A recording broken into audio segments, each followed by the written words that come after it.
Halo semuanya, ketemu lagi di podcast Hits, podcastnya Hitmaker Studio. Jadi hari ini aku bakal bawain cerita-cerita angker tentang kosan-kosan angker dari teman-teman semua yang udah dikirim lewat email. Jadi namanya itu Ishma guys, dia tuh pisah tempat tinggal sama ibunya sekitar tahun 2021 sampai 2022. Ibunya ini lagi nyari kosan yang halamannya luas biar bisa sekalian jualan. Singkat cerita, ketemulah satu kosan di daerah Jakarta Timur ini. Harganya terbilang cukup murah, kosannya bagus, bersih, dan luas. Akhirnya ibunya Ishma ini tergiur, dapat kosan yang murah dengan fasilitas yang diinginkan. Setelah ibunya pindah ke kosan, beliau pun membersihkan tempatnya dan sempat bingung kenapa ada satu lemari besar di ruangan tengah yang gak dibawa penghuni sebelumnya. Tapi ibunya masih cuek dan masa bodoh. Pas udah selesai bersih-bersihnya di malam hari dan benar-benar masih H-1 tinggal di situ, sang ibu pun sudah mulai diganggu. Oh, ini jadi ibunya dulu ya yang tinggal di kosannya, yang ngebersihin kosannya ya. Terus lampu yang kadang suka mati sendiri, kemudian suka merasa ada pocong yang mengintip dari ruangan tengah yang ada lemari besarnya itu. Hal itu selalu terjadi di malam hari saja. Menjelang malam berikutnya, tiba-tiba ada suara perempuan seperti sedang menangis dan itu terdengar kenceng banget. Berasa ada di sampingnya. Percaya nggak percaya, ibu ini ngelihat kuntilanak tepat di depan matanya dan kakinya ngapa? Aduh kebayang, gak mau. Si ibu langsung kabur keluar sambil ketakutan. Ia pun pesan ojek online buat kabur ke rumah temannya. Wow, ini baru awal udah serem banget. Di hari dan malam yang sama, si ibu ini pulang ke kosannya, tapi ditemani oleh temannya. Dan itu tetap gak ngaruh, justru temannya si ibu ini malah kesurupan gitu. Sambil megang tangannya yang gak mau dilepas dan ketawa-ketawa.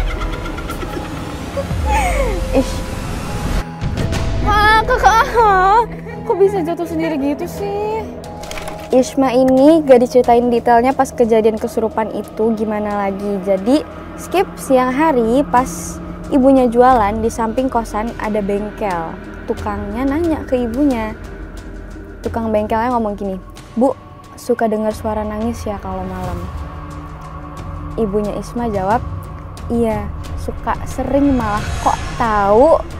Tukang bengkelnya bilang, "Saya juga suka dengar, emang tempat ibu nih sarangnya jin yang dipindahin dari rumah orang lain ke tempat ibu." Tempat ibunya itu maksudnya tuh kosannya guys. Merinding loh.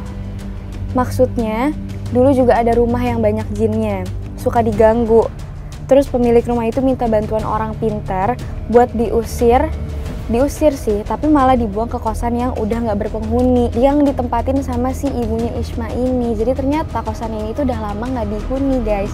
Menurut cerita tukang bengkelnya, gerbang kosannya sudah dikasih bacaan mantra atau apalah gitu, biar jinnya gak bisa keluar. Mau gak percaya tapi ini beneran kejadian. Di balik kebingungan dengan lemari besar tadi, akhirnya ibu cerita kalau sempat menggeser lemari besar itu. Ternyata itu yang bikin pocongnya marah. Terus pas lemarinya digeser, ternyata ada bolongan yang lumayan cukup besar. Tapi lagi-lagi si Ishma ini gak diceritain secara detail sama ibunya. Semenjak kejadian menggeser lemari itu, ibunya Ishma jadi suka lihat pocong besar, tinggi, dan mukanya hitam. Dia suka mainin lampu, mati nyala. Ada pocong mukanya hitam, kayak di mana tuh? Kakak. Ih, jangan kayak gitu demi Allah. Maksudnya kayak pocong ini. Beneran hitam mukanya. Aduh, ya ampun. Di hari ibunya mau pindah ke kosan yang baru, nasibnya masih apes. Dapat kosan yang lebih angker lagi. Kosan sebelumnya diganggu cuma pas malam aja, kalau ini siang pun tetap diganggu. Kos baru ini lebih luas dibanding sebelumnya. Di samping kosan ada halaman untuk menjemur pakaian. Tempat itu entah siang atau malam suka ada suara jebretan baju, kayak orang lagi menjemur baju. Tapi kalau dilihat selalu nggak ada orang. Pas di malam harinya, kakaknya Ishma ini pulang kerja dan mau mampir ke kosan ibunya. Waktu itu si ibunya ini lagi duduk di ruang tamu, ngelihat sela-sela di pintu bawah pas kakaknya jalan. Terlihat ada kayak 4 kaki manusia, jadi ibunya ini pikir kalau kakaknya dia bawa teman. Ibunya pun marah. Udah dibilangin kalau udah tengah malam jangan suka bawa teman. Si kakaknya Isma bilang, "Hah, aku sendiri kok." Abangnya Isma bingung pas ibunya tanya kayak gitu. Astagfirullahaladzim. Jangan ngomong kayak gitu, Kak. Nah, kakaknya Isma kan bingung ditanya karena dibilang bawa teman, padahal kakaknya Isma nggak bawa teman. Di situ kakaknya Isma udah ngeh dan mulai ketakutan sampai dia nggak jadi masuk ke kosan dan milih pulang. Kalau di kosan yang baru ini, setannya bener-bener nampakin secara real, bukan sekedar bayangan atau samar-samar. Kuntil anak dan pocong nyata adanya di depan mata persis. Sampai saudaranya yang mau main ke kosan ibunya baru buka pintu aja ngeliat 2 pocong lagi guling-guling di ruang tamu. Dan itu di siang hari. Kadang kalau lagi nyetrika baju juga suka dicopot dari saklarnya berkali-kali. Jahil ya pocongnya.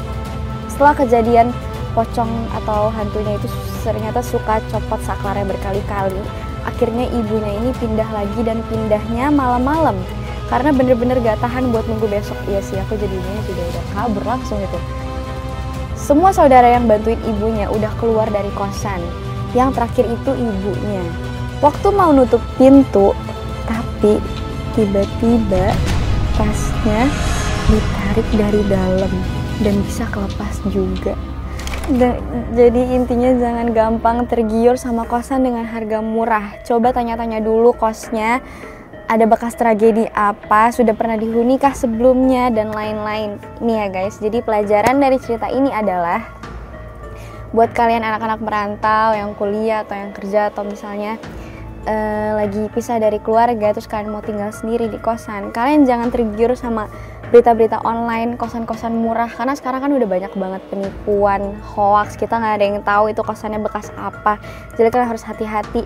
Nggak apa-apa mahal, yang penting kalian terjamin aman daripada kalian murah terus fasilitasnya bagus tapi kalian tidak nyaman, tidak bisa tidur, itu kan rugi juga uangnya. Jadi buat kalian hati-hati, jangan sampai kalian ketemu kosan yang angker.